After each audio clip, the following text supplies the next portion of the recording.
Hola, bienvenidos y bienvenidas a Legal Lab.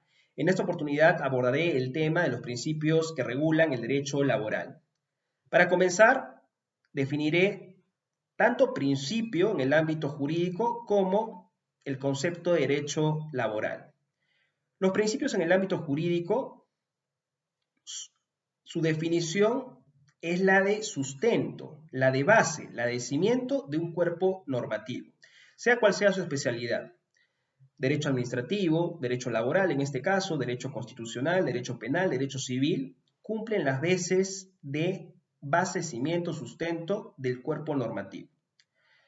Y ello porque cumplen tres misiones, o mejor dicho, tres funciones. Una misión o función informadora, porque informa, valga la redundancia, al legislador al momento de que éste cree nuevos dispositivos normativos o los modifique.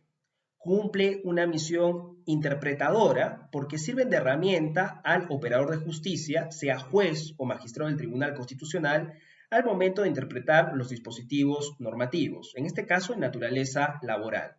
Y también cumplen una misión estabilizadora los principios, ya que en el contexto de una laguna de derecho o vacío normativo, serán aplicados por parte de los operadores de justicia, quienes no pueden dejar de aplicar derecho en las circunstancias mencionadas.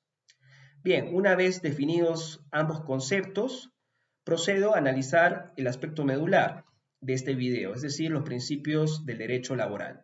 Los principios del derecho laboral se encuentran regulados en el artículo 26 de nuestra Constitución. Y estos también han sido acogidos en el ámbito doctrinario y se han sumado algunos en el ámbito doctrinario.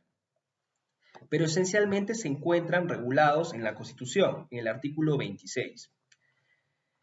La importancia del derecho y por la cual se han establecido en la Constitución principios del mismo, del derecho al trabajo, es porque el derecho al trabajo asegura la efectivización de otros derechos de naturaleza constitucional, porque todos los derechos constitucionales tienen una relación de interdependencia, no existe una relación de jerarquía, salvo excepciones.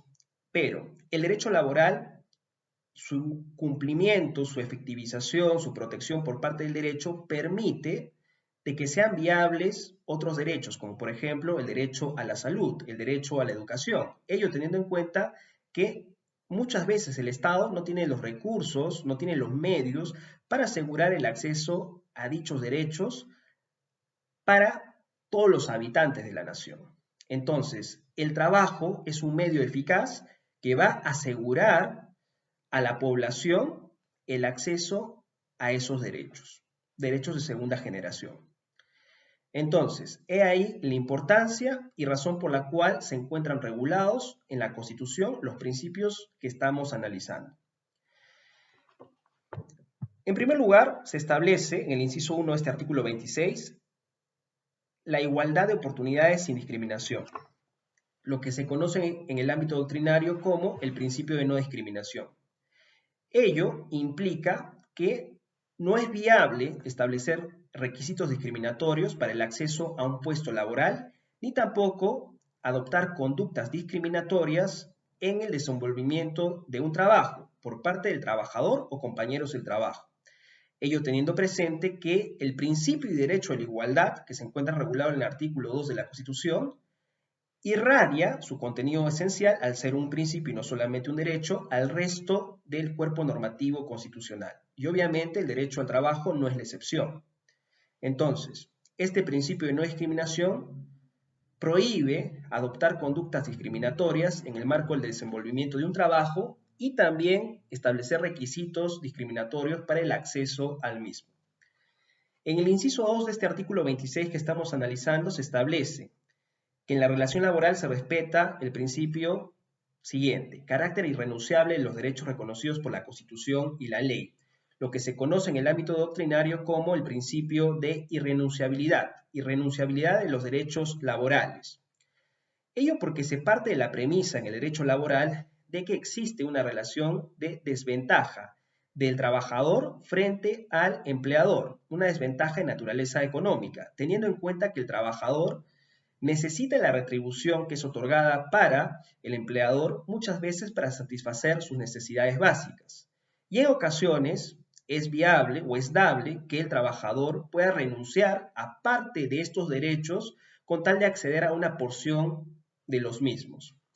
Y ello se da muchas veces, donde inclusive el empleador invita al trabajador a firmar una suerte de acuerdo en el cual este último, el trabajador, renuncia a parte de sus derechos o inclusive a todos para poder acceder a una porción mínima, lo cual es completamente ilegal e inconstitucional, tal como podemos analizar según este artículo.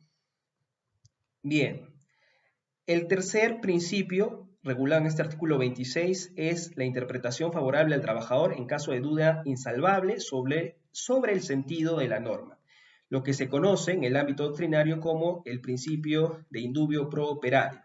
Es decir, en el contexto de la interpretación de un dispositivo normativo que resulte dudosa o ambigua, el operador de justicia tiene que optar por una interpretación beneficiosa para con el trabajador.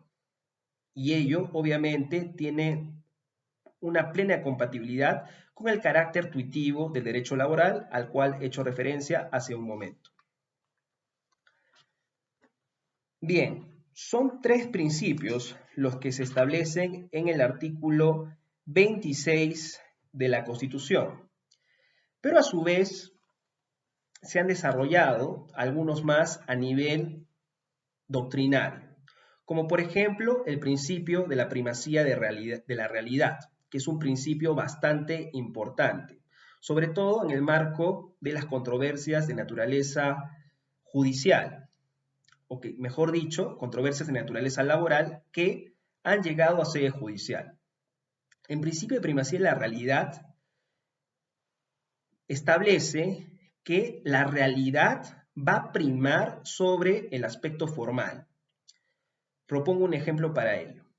Imaginemos que en un contrato se establece que estamos frente a un trabajo sujeto a modalidad, ¿no? Cualquiera de las modalidades contempladas en la ley laboral. Es decir, no estamos frente a un contrato a tiempo indeterminado. Ello se establece a través de un contrato. Pero en la práctica no sucede ello. Solamente este contrato está encubriendo la realidad. Y la realidad es de que estamos frente a un contrato indeterminado, porque en la realidad se aprecian todas las características de este último. Entonces, frente a ese escenario y obviamente con auxilio del organismo judicial, este aspecto formal, este contrato, en el ejemplo propuesto, deja de tener eficacia alguna y va a primar la realidad. Por ende, el operador de justicia en este escenario establecerá que le corresponden al trabajador los derechos de un contrato, propios de un contrato laboral a tiempo indeterminado. Entonces, prevalece la realidad frente a lo formal.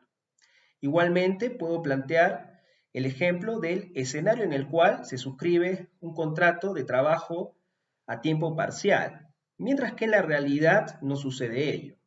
El trabajo es de mucho más horas, que llega a ser un contrato a tiempo y llega a ser un contrato a tiempo indeterminado.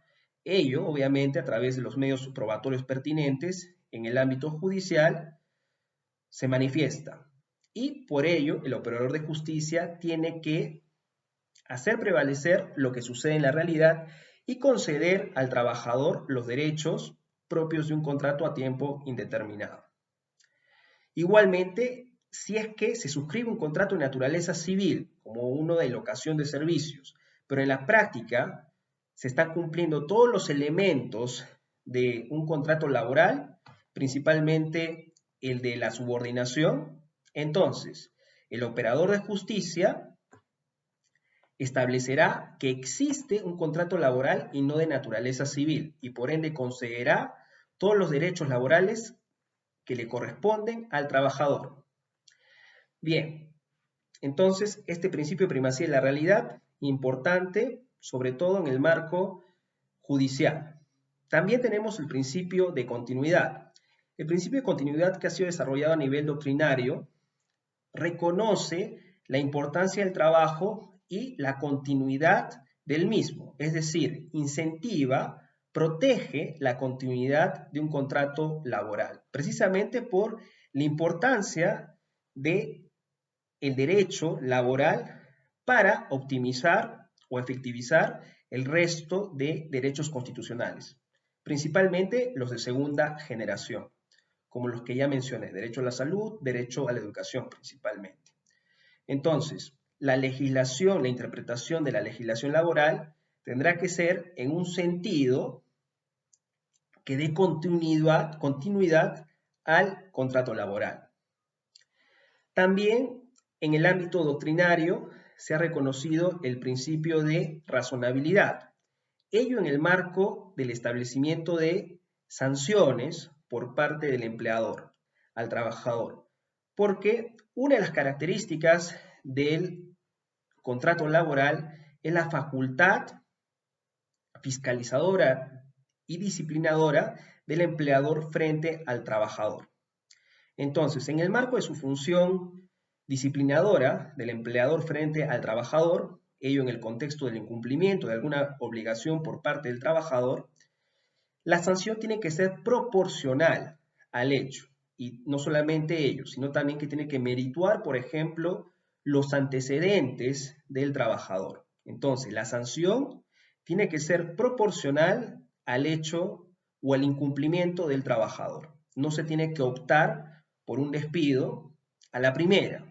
Ello en concordancia con el principio de continuidad al cual acabo de hacer referencia. Bien, entonces, una vez analizados todos estos principios que regulan el derecho laboral, tanto en el ámbito constitucional y también en el ámbito doctrinario, podemos afirmar sin dudas de que el derecho laboral tiene un carácter tuitivo, porque parte de la premisa de que existe una relación de desventaja del trabajador frente al empleador. Bien, espero que les haya gustado el análisis de los principios del derecho laboral. Nos vemos hasta otra oportunidad. Adiós.